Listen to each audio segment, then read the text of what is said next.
নমস্কার বন্ধুরা, কেমন আছেন সবাই?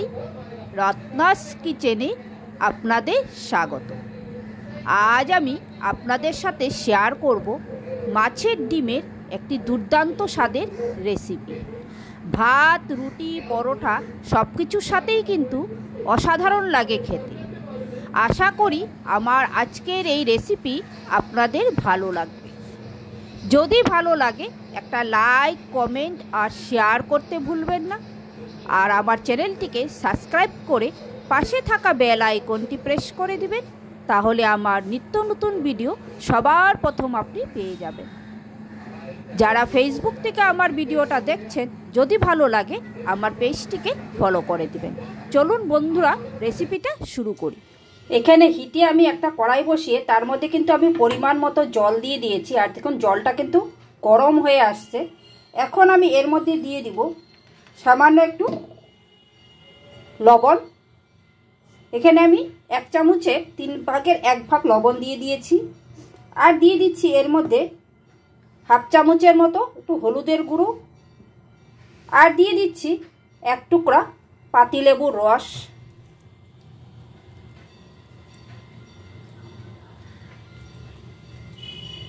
পাতিলেবুর রসটাকে কিন্তু আমি খুব ভালো করে নিংড়ে নিয়েছি। এখন আমি এগুলাকে সব ভালো করে একটু মিশিয়ে দেব।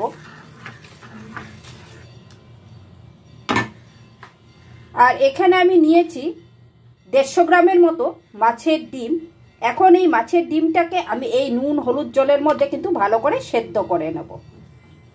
আর এই নুন আর হলুদ জলের মধ্যে আমি লেবুর রসটা এই জন্যই দিয়েছি যে মাছের ডিমের মধ্যে কিন্তু একটা আষ্টা গন্ধ থাকে, সেই গন্ধটা দূর করার জন্য এই লেবুর রসটা দিয়েছি। এই লেবুর রসটা দেওয়ার জন্য কিন্তু মাছের ডিমের মধ্যে কিন্তু কোনো আষ্টা গন্ধ থাকবে না। আপনাদের হাতের কাছে যদি লেবুর রস না থাকে, আপনারা কিন্তু 1/2 চামচের মতো একটু ভিনিগারও দিয়ে দিতে পারেন। এখন আমি এটাকে কোনো নাড়াচাড়া করব না, এইভাবে ঢেকে আমি এই মাছের ডিমটাকে খুব ভালো করে সেদ্ধ করে নেব। মাছের ডিমটা সিদ্ধ হতে হতে এখানে আমি একটা মশলা তৈরি করে নেব। তার জন্য আমি দিয়ে দিচ্ছি মিক্সিং জারের মধ্যে এখানে আমি 1 ইঞ্চির মতো আদা।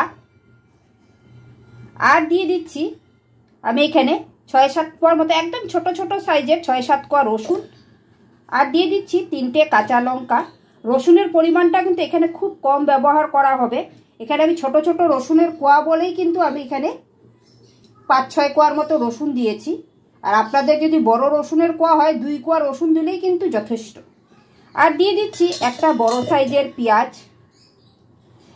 আর দিয়ে দিচ্ছি এর মধ্যে আমি 1/2 চামচের মতো একটু জিরের গুঁড়ো। আর দিয়ে দিচ্ছি এর মধ্যে 1/2 চামচের মতো একটু হলুদের গুঁড়ো। এখন আমি এর মধ্যে সামান্য একটু জল অ্যাড করে দেব, দিয়ে এটার একটা পেস্ট তৈরি করে নেব।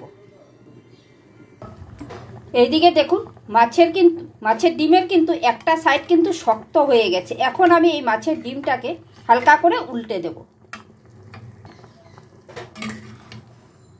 এখন আমি মাছের ডিমটাকে এইভাবে উল্টে দিয়েছি। দিয়ে এখন ঢাকা চাপা দিয়ে কিন্তু আমি আরও 10 মিনিটের মতো এই মাছের ডিমটাকে সেদ্ধ করে নেব।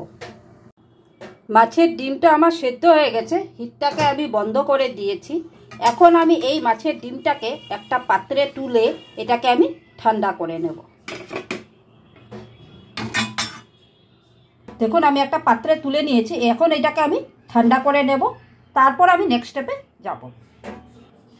আর এখানে আমি নিয়েছি কিছুটা মিষ্টি কুমড়া। মিষ্টি কুমড়াগুলোকে আমি খুব একটা বড় সাইজের কাটিনি, মিডিয়াম সাইজ করে এরকম ডুমো ডুমো করে কেটে নিয়েছি। আর এখানে নিয়ে নিয়েছি একটা আলুকে আমি এইভাবে ডুমো ডুমো করে কেটে নিয়েছি। মিষ্টি কুমড়ার আলুটাকে আমি এক সাইজের কেটেছি। এখানে হিটে একটা আমি কড়াই বসিয়ে তার মধ্যে আমি 2 টেবিল চামচের মতো সাদা তেল দিয়ে দিয়েছি। আর তেলের মধ্যে আমি দিয়ে দিব সামান্য 1 চিমটি লবণ। এখন লবণটাকে আমি এই তেলের মধ্যে খুব ভালো করে মিশিয়ে নেব।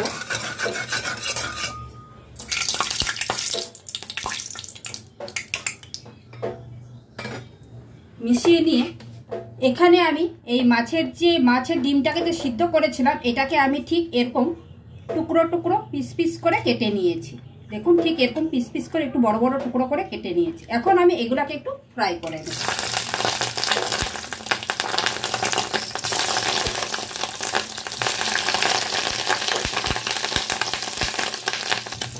মাছের ডিমগুলোকে আমি সব দিয়ে দিয়েছি। এখানে আমি অর্ধেকটা ডিম দিয়েছি, বাকি অর্ধেকটা আমি নেক্সট স্টেপে ভেজে নেব। এখন আমি এটাকে হালকা একটু লাল করে ভেজে নেব। মাছের ডিমগুলোকে এখন আমি একটু উল্টে দেব।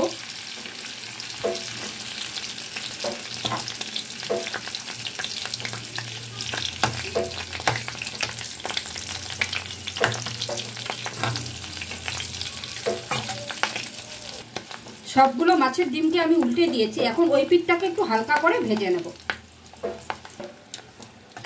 এই মাছের ডিমগুলো আমার ভাজা হয়ে গেছে।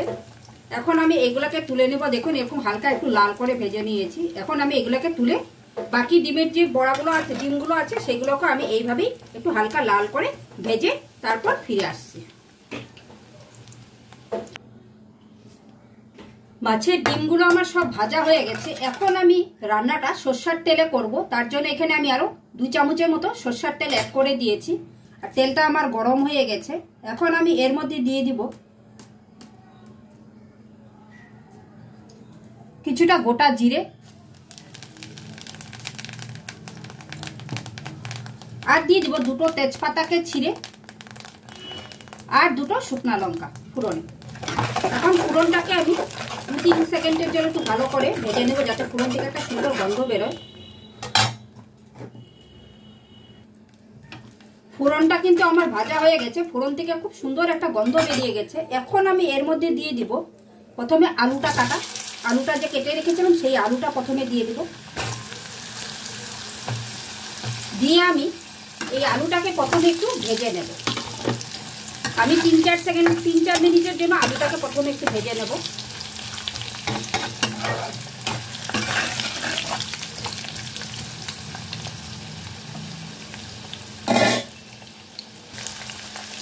আলুটাকে আমি 2-3 মিনিটের মতো ভালো করে ভেজে নিয়েছি। দেখুন আলুটা কিন্তু একটু কালারও চলে এসছে। এখন আমি এর মধ্যে দিয়ে দিব এই কুমড়োগুলোকে। আর কুমড়োগুলোকে দিয়েও কিন্তু কুমড়োগুলোকে একটু হালকা ভেজে নেব। কুমড়োগুলোকেও আমি 2-3 মিনিটের মতো একটু ভালো করে ভেজে নেব।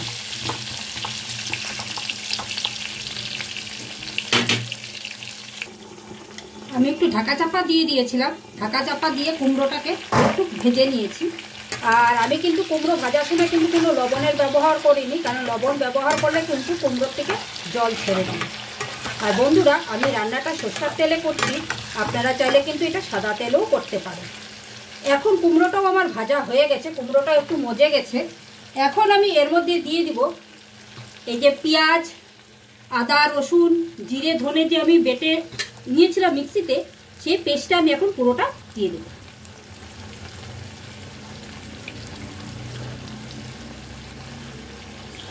আমি পুরোটাই দিয়ে দিয়েছি। আর দিয়ে দিচ্ছি এর মধ্যে আমি অর্ধেকটা টমেটো, একটা বড় সাইজের টমেটোকে অর্ধেকটা করে দিয়ে দিচ্ছি। এখন আমি এই মশলাটাকে খুব ভালো করে কিন্তু এই কুমড়ো আর আলুর সাথে একটু কষিয়ে নিই,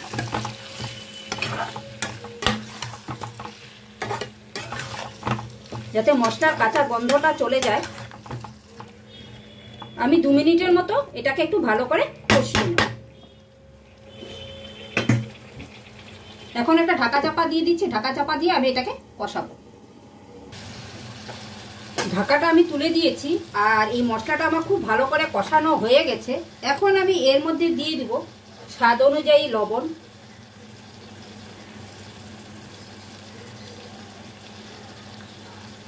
আর দিয়ে দিচ্ছি হাফ চামচের মতো হলুদের গুঁড়ো। এই রান্নাটাতে কিন্তু খুব কম মশলা ব্যবহার করা হয়। আর দিয়ে দিচ্ছি হাফ চামচের মতো লাল লঙ্কার গুঁড়ো, আর দিয়ে দিচ্ছি হাফ চামচের মতো একটু কাশ্মীরি লঙ্কার গুঁড়ো। এই মশলাই ব্যবহার করব। এই রান্নাটাতে খুব কম মশলা দিয়ে কিন্তু রান্নাটা করতে হয়, খেতে কিন্তু অসাধারণ হয় এই রেসিপিটা। আর দিয়ে দিব এর মধ্যে আমি 3টে চেরা কাঁচা লঙ্কা।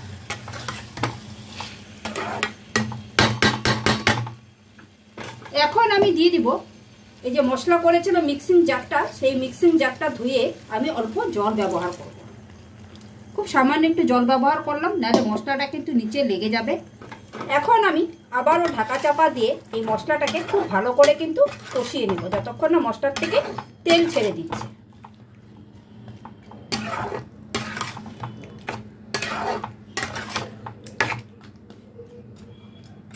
এখন আমি আবারও একটা ঢাকা চাপা দিয়ে দিব, দিয়ে এটাকে রান্না করে নেব।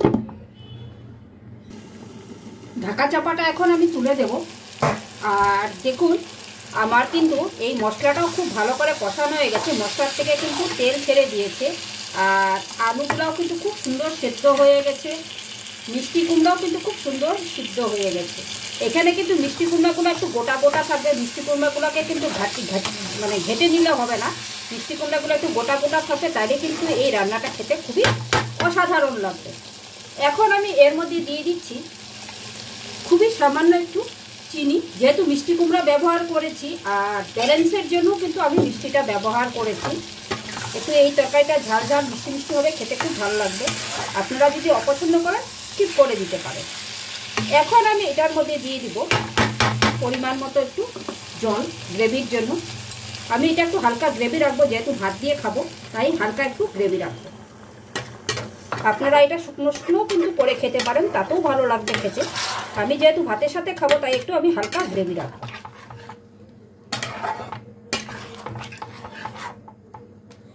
এখন আমি ভেজে রাখা এই মাছের ডিমের বড়াগুলোকে সবকটাই দিয়ে দিব।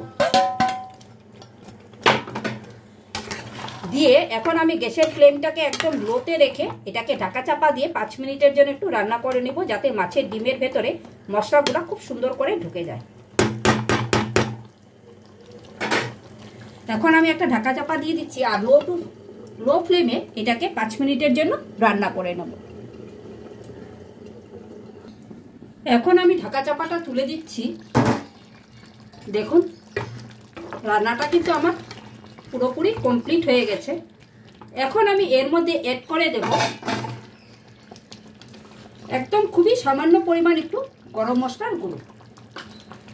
আর এখন আমি হিটটাকে বন্ধ করে দেব। তো বন্ধুরা, আজকের আমার এই মিষ্টি কুমড়া আর আলু দিয়ে এই মাছের ডিমের রেসিপিটা আপনাদের কেমন লাগলো অবশ্যই আমাকে কমেন্টস করে জানাবেন। ভাতের সাথে কিন্তু অসাধারণ লাগে এই রেসিপিটা খেতে। আপনারা রুটি, পরোটা সব কিছুর সাথেই কিন্তু এটা খেতে পারেন। তো আজকের এই ভিডিওটা আমি এখানেই শেষ করছি। আপনারা একদিন অবশ্যই বাড়িতে এইভাবে মিষ্টি কুমড়ো দিয়ে এই মাছের ডিমের বড়ার এই রেসিপিটা তৈরি করে খেয়ে দেখবেন বন্ধুরা, দুর্দান্ত স্বাদের হয় খেতে।